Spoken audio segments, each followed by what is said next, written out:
But Boise's, it's a really nice place. It's for beautiful. an American city. It's top-notch American city. Absolutely. Yeah. There are still very good bars around, great food. There's the Basque District. Again, it's clean. There aren't any black people here. And tons of Mormons. Cleared up, full mass. Sir, you know, if you would have just said tons of Mormons, we would have utilized deductive reasoning and came to the same conclusion that a lot of black people may not be present there. But you couldn't help yourself at the Hetero Fest. Yes, Hetero Fest. An event billed as a celebration of, quote, traditional family values. Well, sir, does that include racism? Because that's exactly what you did during that loud ass whisper on a microphone that is developed, designed, and invented to amplify voice.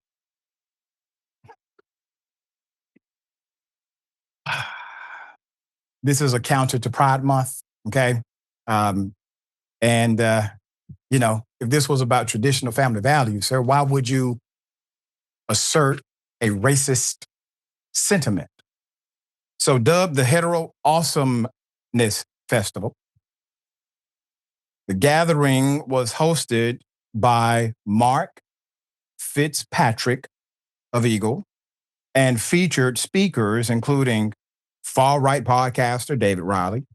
Despite boasting an $85,000 budget, attendance appeared to peak at about 30 to 40 people at a time.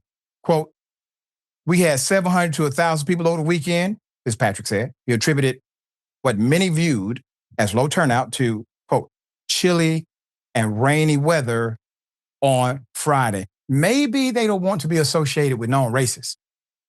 I mean, they believe in traditional family values. Maybe they're conservative. Hell, maybe they voted for Trump.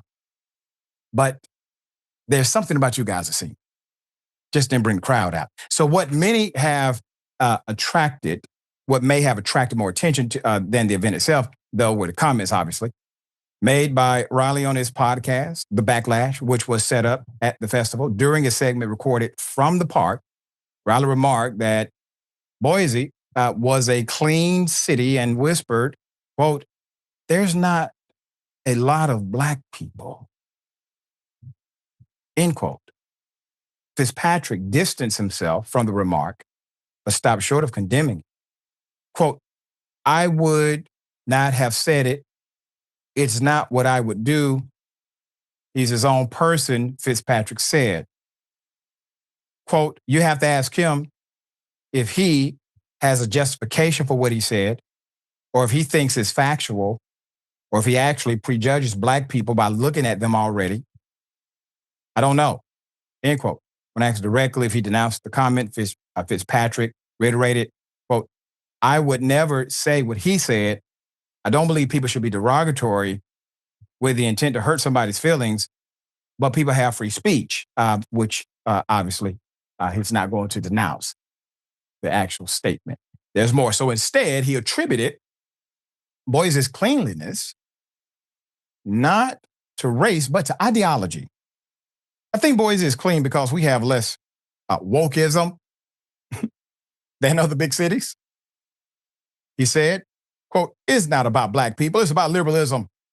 The liberalism comes in and the city goes downhill. It has nothing to do with the color of people's skin. Reilly, who attended the 2017 Unite the Right rally in Charlottesville, dubbed one of the most racist rallies in modern history, and has documented history of anti-Semitic posts on social media, stood by his podcast comment and said, quote, it was a joke, Reilly said. Quote, diversity is a weakness, not a strength. Sir, I got to hand it to you, man. That's spoken like a true racist. All right? I can appreciate you for sticking to your guns on this one. All right? So he says, diversity is a weakness, not a strength. The LGBTQIA plus movement is satanic, he says. Straight white people are welcomed and wanted in Idaho, end quote. When asked about Reilly's controversial background and views, Fitzpatrick again declined to denounce him. Quote, you know who he is. And the people who came in did far worse things in front of the entire crowd, he said. He's not me. You know me. People know me. Who get to know me, I'm not racist. Sir, all due respect, I would expect the person who's not racist to denounce racist. Yasmin, call me old-fashioned.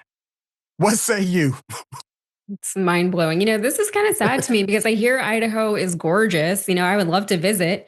But, I'm not trying to deal with certain types of people. And I live in Texas, and that is saying something. There's certain types of people are just not fun to be around.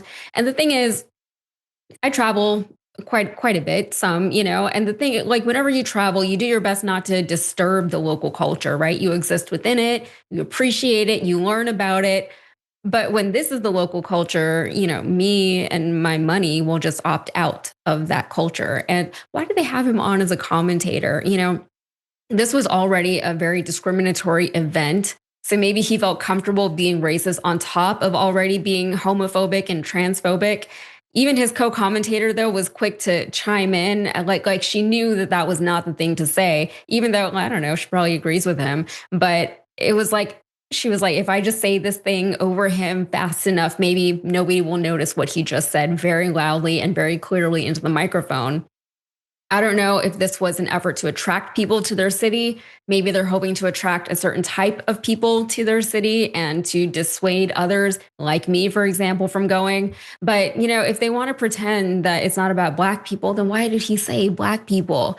And why did he say the city is nice because there's no Black people in it if he's not a racist? Also saying diversity is a weakness. That is actually literally racist, right? And then on top of that, he's like, but it was also just a joke. So he doesn't even seem to know what he wants to say. The thing is, though, he did say the thing that he wanted to say. Now he's backtracking because he realizes that it sounds bad. For a racist to acknowledge that racism sounds bad, part of you has to know that you're a terrible person, right? You have to know that these views that you hold are mean and they're unbased in anything and they're unintelligent, right? And whenever you get flayed over it, you understand that there are people who are upset over the things that I've said because they are racist things that I just said. So you can gaslight people or yourself as much as you want by saying, oh, it's just a joke. Diversity is a weakness, whatever you want to tell yourself. But part of you knows deep down that you're a terrible person. Yeah. And diversity is obviously a massive strength. Diversity of thought, diversity of experiences, diversity of culture, diversity of Especially exchange. in this country. That's right.